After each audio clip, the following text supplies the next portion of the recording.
11장 26절 신약성경 207쪽입니다. 같이 한 목소리로 읽도록 하겠습니다.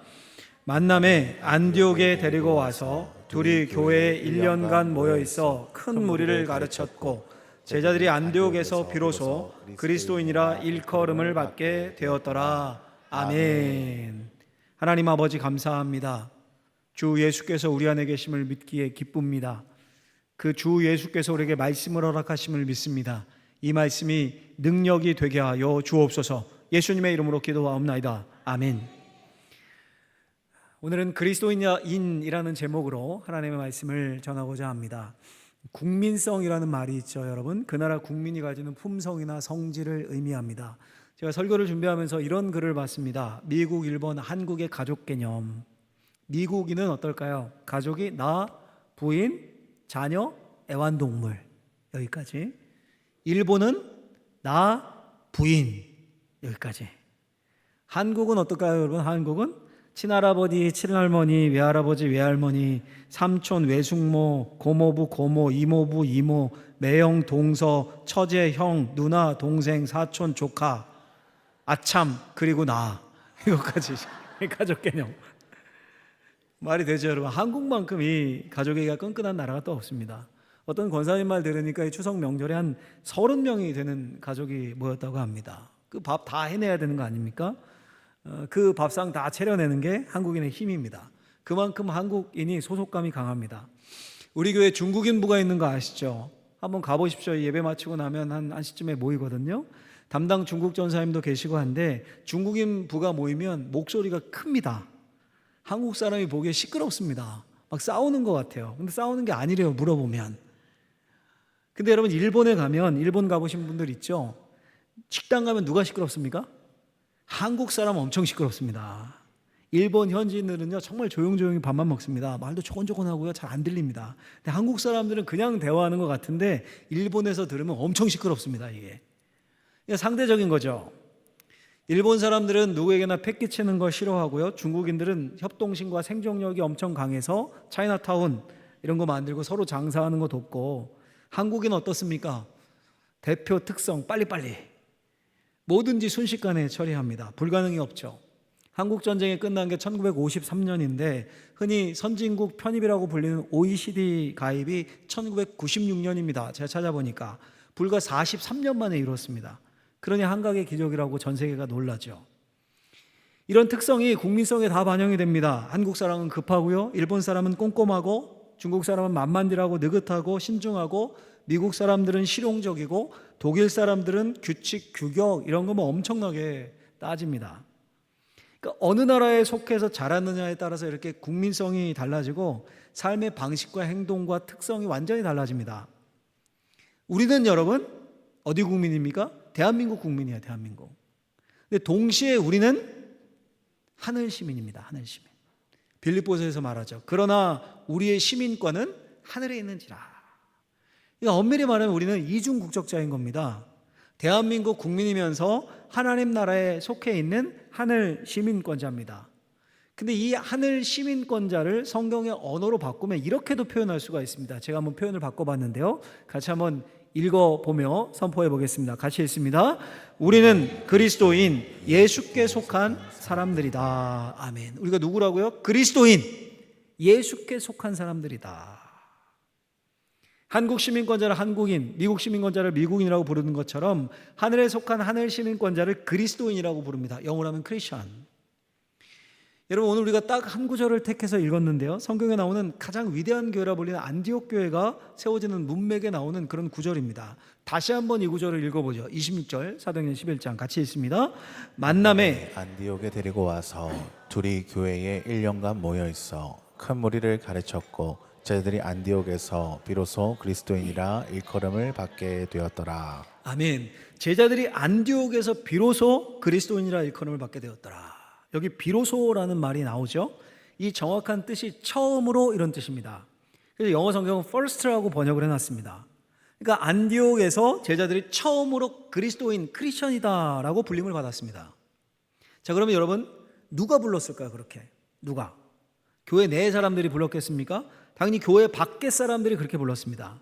당시는 로마 시대죠. 로마 제국이 지배하던 시대입니다. 안디옥은 유대 땅, 요즘으로 하면 이제 이스라엘, 예루살렘 이 땅이 아닙니다. 이방 지역입니다. 지금으로 하면 튀르키예 지역이야. 튀르키예. 안디옥이 튀르키예에 있습니다. 근데 그 이방 지역에도 당연히 흩어진 유대인들이 있었습니다. 우리나라 사람들이 근처 일본에도 살고 중국에도 살고 멀리 미국에도 살죠. 똑같습니다. 그렇게 외국에 살면 어떻게 합니까? 한인 커뮤니티 만들고 한인회 조직하고 막 이러죠. 그것처럼 디아스포라 유대인들이라고, 유대인들이 여기저기 당시에도 흩어져 살았습니다. 유대인들이 흩어져 살면 반드시 회당이라는 것을 조직해서 세웠습니다. 남자 성인 10명이면 회당을 세울 수 있었습니다. 한인회를 조직하듯이 그 회당에서 성경을 읽고 가르치고 자신의 정체성을 새기고 예배를 드리곤 했는데, 누구를 섬겼겠습니까? 하나님을 섬겼습니다. 유일신 야훼 신앙으로 똘똘 뭉쳐 있었습니다. 경전은 구약 성경이었습니다. 그 모임은 유대인들이 주로 모이는 배타적인 모임입니다. 한인회, 차이나타운의 화교 모임 이런 식으로요. 그런데 로마 제국 사람들이 보니까 야훼 하나님을 믿는다고 하고 회당 비슷하게 구성원들이 저기 멀리 예루살렘에서 왔다고 하는 그런 유대인들끼리 모이는데, 근데 그 유대인들이, 이 사람들은 특이하게 자기들끼리만 모이는 게 아니라 이방인들도 함께 초대해서 모입니다. 우리 식으로 하면 이렇게 외국인들이 우리 교회 모이듯이 함께 모여서 예배를 합니다. 원래 유대인들은 회당에서 자기들끼리만 모이는데 좀 다릅니다, 이 모임은. 그리고 자꾸 모임 때마다 야훼 하나님이 아니라 새로운 이름을 들먹이고 새로운 이름을 퍼뜨리는데, 그게 누굽니까? 예수 그리스도입니다. 예수를 메시아 그리스도라고 말합니다. 그게 그 모임의 주된 이슈입니다. 그 모임 사람들이 서로 호칭을 하기를 형제님, 자매님, 종, 제자, 신자 이렇게 부르는데, 밖에서 보기에 그들이 말하는 이슈는 예수 메시아, 예수 그리스도입니다. 그걸 밖에 가서도 말합니다. 그러니까 로마 제국과 교회 밖의 사람들이 보기에 저 사람들은 야훼 신앙을 가진 유대인들의 회당 공동체와 좀 다르네. 새로운 종교 집단 같은데 다르게 불러야겠네. 매번 예수를 그리스도라 말하니 그리스도인이네. 이렇게 된 겁니다.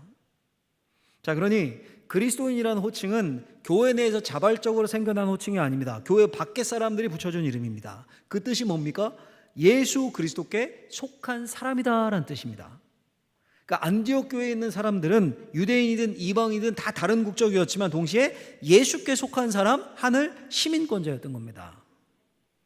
오늘 우리 교회도 마찬가지죠. 우리가 오늘 세례식을 했는데, 여러분 세례가 뭡니까? 세례의 정확한 의미를 가장 잘 설명한 구절이 로마서 6장 3절에 나오는데, 같이 한번 읽어볼까요? 로마서 6장 3절을 같이 읽겠습니다. 무릇 그리스도와 예수와 합하여 예수와 연합하는 세례를 받은 우리는 그의 죽으심과 합하여 세례를 받은 줄을 알지 못하느냐. 아멘. 제가 여러분 이 구절을 거의 세례식 때마다 1년에 꼭 한 번은 인용을 하는 것 같습니다. 앞으로도 계속 할 겁니다. 반복이 중요하기 때문에 절대 우리가 소속을 잊으면 안 되기 때문에 오늘 또 설명을 드립니다. 무릇 그리스도 예수와 합하여, 말 뒤에 제가 가로로 표시해놨죠. 그게 예수와 연합하는 이런 뜻입니다.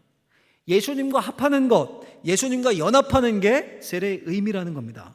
그럼 여러분 예수님과 연합한다라는 게 무슨 뜻입니까?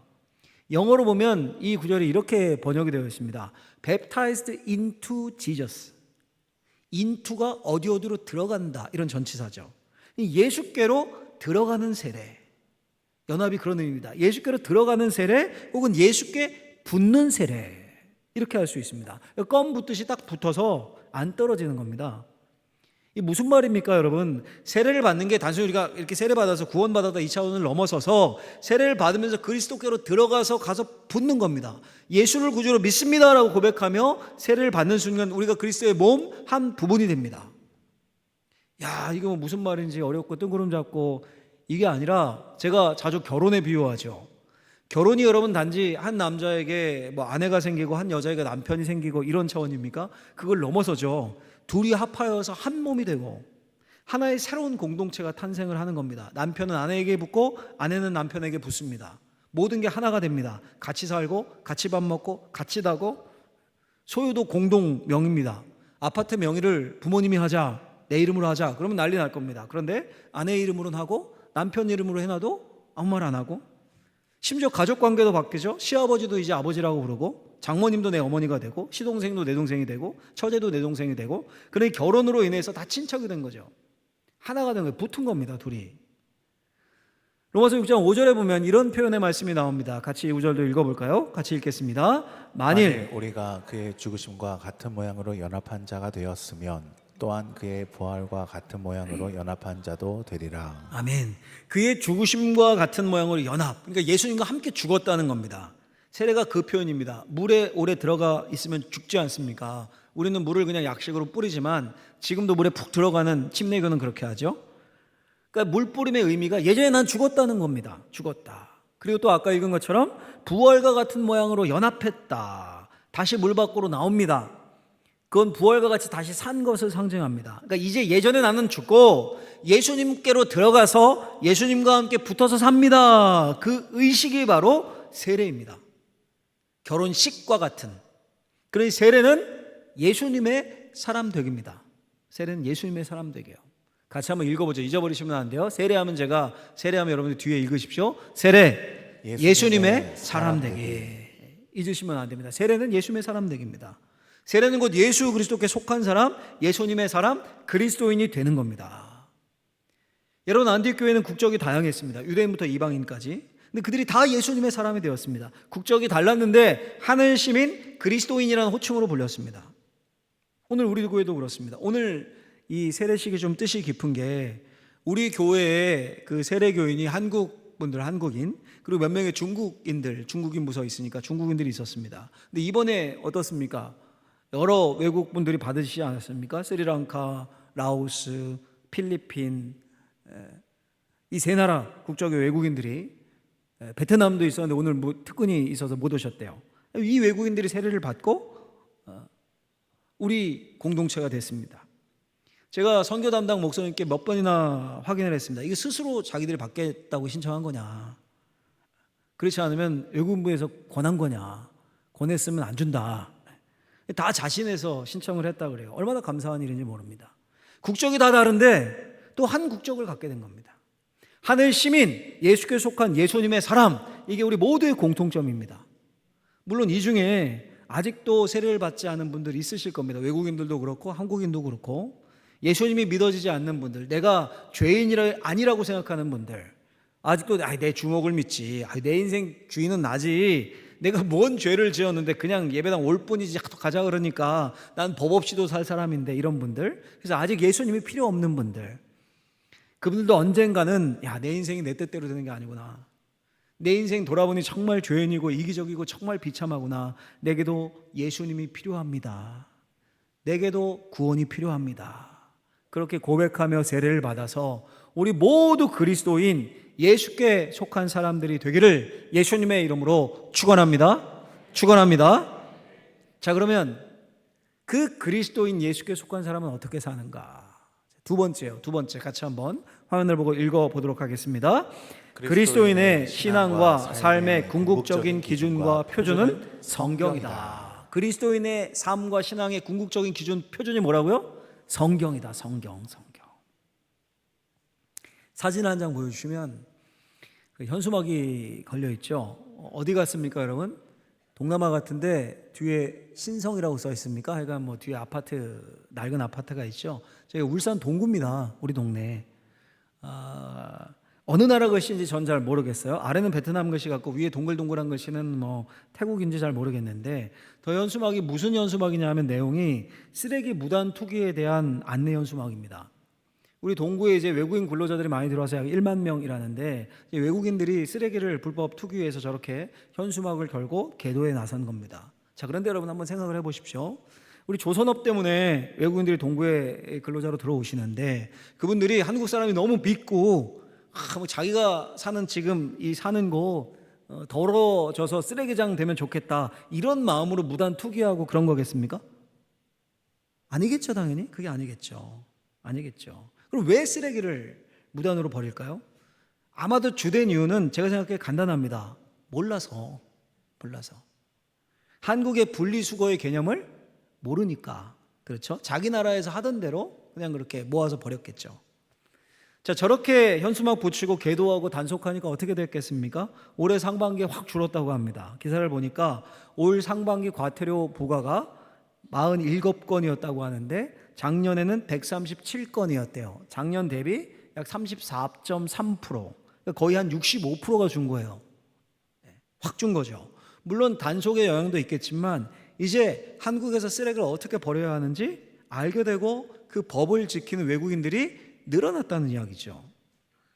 우리도 그렇지 않습니까? 외국 나가면 그 나라 법과 규범, 전통을 몰라서 실수하거나 적응하지 못하는 경우가 있습니다.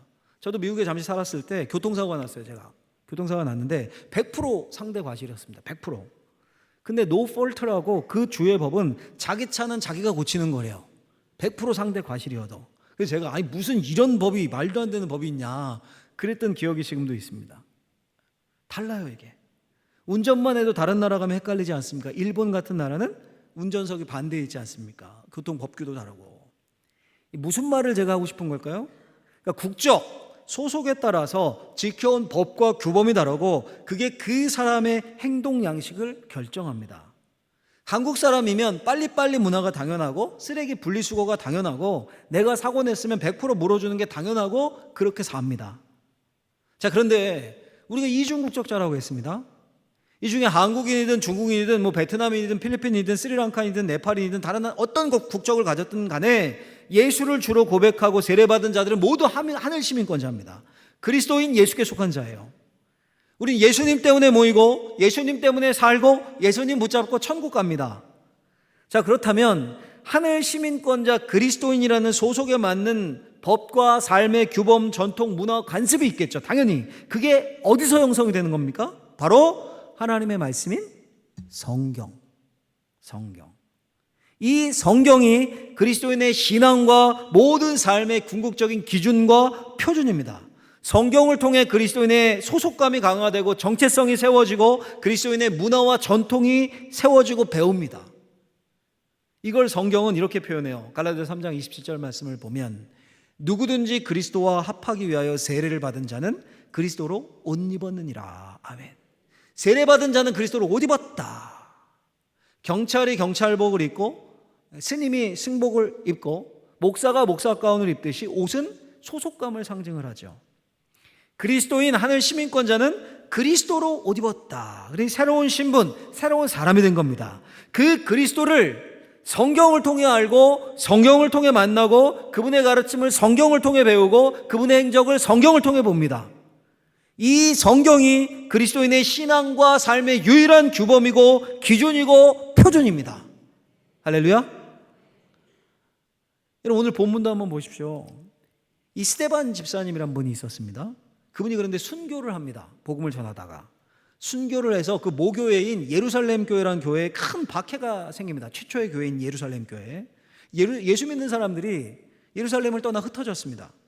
그 중에 몇 명이 지금 튀르키예 안디옥까지 왔습니다. 직선 거리로 하면 약 500km, 길을 따라가면 약 650km, 걸어서 가면 한 15일 이상 걸리겠죠. 멀리 갔죠. 피난 가면 정착하고 먹고 사는 게 먼저 아닙니까? 근데 거기서도 예수를 전했습니다. 예수가 그리스도임을 말했습니다. 그리스도임을. 그 가운데 성령께서 역사하셔서 예수 믿는 이방인들이 생겨나기 시작한 겁니다. 안디옥 교회가 개척된 겁니다. 마치 여러분 어렵게 생각하시지 말고 한국 전쟁 때 서울에서 부산에 피난 온 피난민들이 크리스천들이 천막 치고 뭐부터 드렸어요? 예배부터 드렸죠. 그거 생각하시면 딱 맞습니다. 그래서 그렇게 세워진 교회가 지금도 부산에 남아있는 전통에 대해서 남아있는 교회들이 제법 있죠. 안디옥 교회도 그렇게 세워진 겁니다. 예루살렘에서 박해를 피해 피난 간 신자들이 모여 예배했겠죠. 그리고 예수를 전했습니다. 이방인들이 믿기 시작해서 교회가 확장됐습니다. 자, 그런데 그 소문이 멀리 예루살렘 교회 500km 떨어진 예루살렘 교회까지 들어간 겁니다. 부산에서 교회가 세워졌는데 서울까지 들어간 겁니다. 그래서 우리 교회에 송종환 영수님이 개척하시고 경남노회에서 초대교역자 오영선 조사를 파송했듯이 그 예루살렘 처음 교회에서 바나바라는 목사님을 안디옥 교회 초대교역자로 파송을 합니다. 바나바 목사님이 가서 열심히 목회하니까 사람들이 늘어나는 겁니다. 혼자 이 감당이 안 됩니다. 그래서 교역자를 한 명 더 청빙을 합니다. 그게 누굽니까? 사도 바울이에요. 사도 바울. 이게 오늘 읽은 한 구절 본문의 배경인데 다시 본문을 한번 가서 읽어보죠. 26절을 다시 한번 우리 읽어보겠습니다. 같이 읽습니다. 만남에 안디옥에 데리고 와서 둘이 교회에 1년간 모여 있어 큰 무리를 가르쳤고 자들이 안디옥에서 비로소 그리스도인이라 일컬음을 받게 되었더라. 아멘. 만남에 누가 누구를 만난 겁니까? 바나바가 바울을 만난 겁니다. 만나서 데려왔습니다. 오늘날 하면 교역자로 초빙했습니다. 바울이 수락해 안디옥 교회에 왔습니다. 와서 뭘 합니까? 이렇게 되어 있죠. 큰 무리를 가르쳤고, 큰 무리, 그러니까 안디옥 교회 많은 사람들을 가르쳤는데, 그래서 퀴즈 하나 내볼까요? 뭘 가르쳤겠습니까? 뭘? 1번 영어, 2번 수학, 3번 성경. 아이고 똑똑하십니다. 성경을 가르쳤어요. 성경이 말해주는 예수 그리스도를 가르쳤습니다. 성경의 모든 예언이 예수 그리스도를 향하고 있음을 가르쳤습니다. 그분이 메시아임을 가르쳤습니다. 그것만 가르쳤겠습니까? 안디옥 교회는 유대인 교회가 아니라 이방인 교회라니까요. 외국인들이 믿고 교회에 들어왔습니다. 당연히 성경이 신앙의 삶의 기준이요 표준이고 나침반됨을 가르쳤습니다. 예수를 믿는 게 뭔지, 그분의 가르침의 핵심인 하나님의 나라가 뭔지, 예수를 믿으면 어떻게 살아야 되는지 가르쳤겠죠. 어떻게 기도해야 되는지, 어떻게 헌금해야 되는지 하나하나 1년 동안 부지런히 가르쳤습니다. 그 결과 밖에서 로마 사람들이, 교회 밖 사람들이 보기에 저 사람들은 야훼를 믿는다는 유대인들의 공동체, 회당 공동체와는 좀 다르네. 늘 예수 메시아를 말하고 전하네. 아, 그리스도께 속한 사람들이구나. 이렇게 된 겁니다. 그리고 결국 성경이 그들을 그리스도인으로 빚어간 겁니다. 성경을 통해 이중국적 하늘 시민으로서의 정체성이 형성되고, 성경을 통해 빚어지고, 성경을 통해 예수를 알고 믿고 예수께 속하게 된 겁니다. 여러분, 오늘이 우리 장로님 기도하셨던 것처럼 종교개혁주일입니다. 기념주일. 정확히 날짜로 하면 10월 31일, 1517년 10월 31일에 마틴 루터라는 수도사가 비텐베르크 성단 정문에 로마 캐톨릭이 막 면죄부를 팔고 이런 부패에 반대해서 95개조 반박문을 이렇게 조그맣게 해서 붙입니다. 근데 당시 인쇄술이 막 발달하던 때라 이 루터의 주장이 인쇄돼서 삽시간에 쫙 전역에 퍼진 겁니다. 그래서 이미 여러 곳에 불씨로 있었던 종교개혁에 대한 열망이 불이 확 붙어버립니다. 여러분, 10월 31일이 되면 10월의 마지막 밤을, 이런 유행가만 떠오르실 게 아니라 10월 31일이 무슨 날이라고요? 개신교의 생일, 종교개혁일. 이 정도는 생각하셨으면 좋겠습니다. 자, 그런데 이 루터가 붙잡았던 종교개혁의 정신이 뭘까요? 크게 세 가지인데 제가 이 정도는 아시면 좋겠다 해서 정리해봤어요. 같이 한번 읽어보겠습니다. 하나, 성경이 신앙과 행위의 표준. 둘, 믿음으로 인한 구원. 셋, 만인 제사장의 원리. 이걸 붙잡았어요. 무슨 말이냐면, 첫째는 성경을 정확무원 하나님의 말씀으로 믿고 성경으로 돌아가자는 겁니다. 당시 로마 카톨릭은 성경에 더하기 빼기를 잘했습니다. 성경에 없는 연옥교리, 면죄부 같은 걸 만들어냈습니다. 그러니까 천국과 지옥 이전에 정거장같이 연옥이 있고, 먼저 죽으면 연옥에 들어간다는 겁니다. 그래서 연옥에 있는 사람들을 위해 면죄부를 사면 즉시 연옥에서 천국으로 올라간다. 이 사기를 친 거죠. 성경에 그런 거 없거든요. 그걸 덧붙인 겁니다. 그런 거에 대항해서 오직 성경을 주장하는 겁니다. 둘째는 당시 로마 캐톨릭은 구원을 위해서 믿음 플러스 선행과 공로를 강조했습니다. 면죄부를 사는 것도 선행 아닙니까? 공로 아닙니까? 그러니 공로를 강조한 거죠. 근데 루터는 오직 믿음으로 인한 구원을 주장합니다. 셋째는 당시는 성직자와 평신도 간의 차별이 엄청났습니다. 이 성경은 성직자만 읽고 해석할 수 있었습니다. 라틴어로 되어 있었습니다. 우리로 하면 아까 그 이상한 글씨 있죠? 그렇게 되어 있는 겁니다. 성경이 읽을 수가 없어요. 평신도는. 주님이 제정해 주신 성만찬, 우리 다음 주에 행할 그 성만찬도 차별이 있었습니다. 성직자는 떡과 포도주를 다 받아요. 그런데 평신도는 잔을 주지 않고 떡만 줬습니다. 그걸 반대하면서 베드로 사도가 말한 것처럼 모든 신자는 하나님 앞에 왕 같은 제사장이요 거룩한 나라이다. 이게 만인 제사장설입니다. 이게 종교개혁의 세 가지 정신이었습니다. 저는 그러면 이 셋 중에 가장 우선순위는 뭐였겠습니까? 당연히 1번이죠. 1번. 성경이 신앙과 행위의 표준이다라는 겁니다. 95개조 루터가 쓴 그 반박문이 어디서 나왔을까요? 성경에서 나왔겠죠. 성경에 비춰보니까 로마 캐톨릭이 행하는 것이 하늘 시민권자 그리스도인의 삶의 규칙과 표준에서 어긋납니다. 아무리 생각하고 연구해도 어긋납니다. 오직 예수를 믿음으로 죄사함 받고 구원받지 면죄부 산다고 죄사함을 받을 수가 없습니다. 면죄부가 성경에 나오지도 않습니다. 그래서 루터가 참다 한번 이야기 한번 해보자. 우리 한번 논쟁 한번 해보자. 그래서 붙인 겁니다. 같이 이야기해보자. 반박문을. 여러분, 하나님이 이집트 노예였던 이스라엘 백성들을 출애굽시키셨습니다. 그들이 가장 먼저 주신 게 뭡니까? 십계명입니다. 십계명. 말씀. 두 돌판에 하나님이 친히 새겨주셨습니다. 다른 이 성경의 모든 말씀은 하나님이 성령 하나님이 사람을 감동시키셔서 쓰게 하셨는데 십계명만큼은 모세에게 두 돌판 깎아오라 하셔가지고 거기다 친히 하나님이 새겨주셨습니다. 무슨 말입니까 이게? 말씀이 이스라엘을 하나님께 속한 나라로 빚어가는 기준이요 규범이요 표준이라는 겁니다. 그 십계명 받은 광야 1세대가 다 죽었어요. 이제 죽었습니다. 이제 약속의 땅을 눈앞에 두고 광야 2세대가 딱 서 있습니다. 그 광야 2세대에게 주신 설교 모음집이 신명기입니다. 신명기. 모세의 마지막 설교 모음집. 우리가 주일에 새벽에 제가 한 장씩 지금 보고 있는데요. 핵심은 뭡니까? 역시 하나님의 말씀이 신앙과 삶의 표준이고 기준이라는 겁니다. 그래서 요단강을 건너서 가나안에 들어가면 제일 먼저 뭘 합니까? 뭘 하라고 합니까? 돌을 큰 돌을 세워서 거기에 석회를 바르고 하나님의 율법을 그 위에 새겨 기록하라라고 말씀하십니다. 그 하나님의 말씀이 신앙과 삶의 유일한 기준이요 표준이라는 거죠. 그걸 새겨 넣으라는 겁니다. 여러분, 오늘날 다릅니까?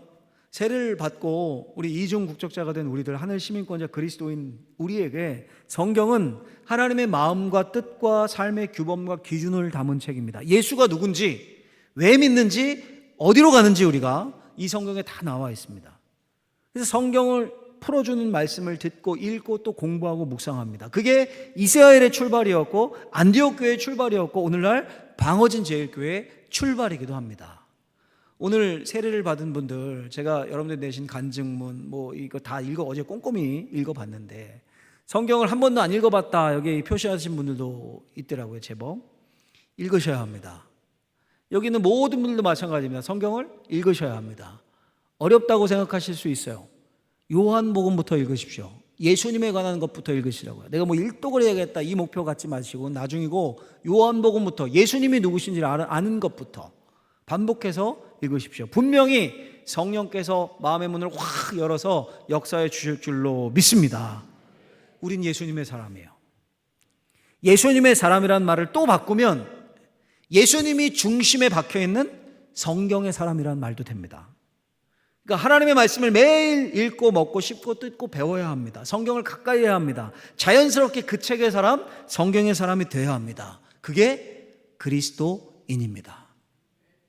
많은 사람을 가르치고 안디옥 교회가 그렇게 했던 것처럼 그래야 그리스도인으로서 사는 데서 오는 기쁨과 복락을 우리가 누립니다. 간절히 바라건대 저와 여러분들이 그런 그리스도인으로 크리스천으로 예수께 속한 사람으로 살아서 예수 안에 속해 있는 게 자연스럽고 우리 대한민국 국민으로 사는 거 자연스럽지 않습니까? 자연스럽고 평안하고 기쁨이 있고 어디 외국에 나가 야 대한민국이 최고야 우리 이러지 않습니까? 야 예수 믿는 게 최고야 이런 고백이 우리의 마음에서 진심을 담아 흘러나와서 예수 그리스도의 임재가 매주일 있고 주님이 주신 모든 복락이 우리를 통해 흘러가는 그런 저와 여러분들이 될 수 있기를 예수님의 이름으로 간절히 축원합니다. 기도하겠습니다. 하나님 아버지 감사합니다. 하나님의 말씀을 먹었습니다. 그리스도인, 크리스천 그 영광스러운 호칭에 걸맞는 삶이 우리 가운데 있게 하여 주옵소서. 예수님의 이름으로 기도하옵나이다. 아멘.